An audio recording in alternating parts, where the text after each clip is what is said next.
Aqui 35 anos, dia de Rincón, algo grande vai suceder dia 30 de abril venidero, caminda nós sabemos um conceito novo,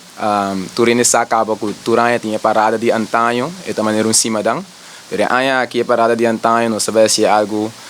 hope mais interessante, nós sabemos trazer nossa cultura, nossa essência, quando nós estava da viva antes back de uma forma de teatro tem aire livre. Que me referi com teatro de aire livre? Teatro de aire livre também está dia 30 de abril agora, a maneira me bisa acaba caminda mais de 100 pessoas também tinha rol como personagem de antes,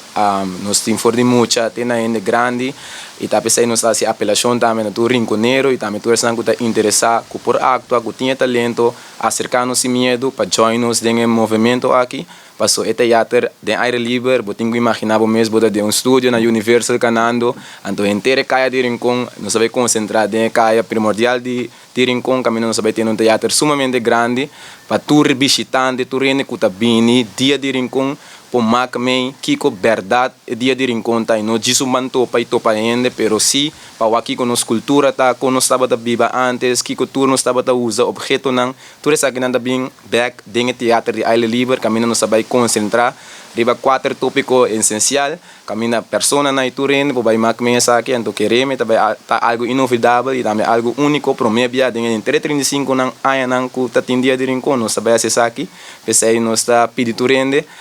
enviamos uma apelação a toda pessoa, turende de Rincón, que participar dessa aqui, acercar-nos sem medo, pode inscrever via o website de Dia de Rincón, ou ser membro da comissão, ou ser minha pessoa mesmo também, manda message no Facebook, botar me lo contestar, mas nos mistérios de gente, de maneira me mencionar acaba na ronda de Schengen, então nos mistérios que Schengen aqui, para acessar aqui possível. Bom, essa aqui é a minha palavra, então, me que saliva, feliz dia Rincón, turende, o único Rincón que está vindo.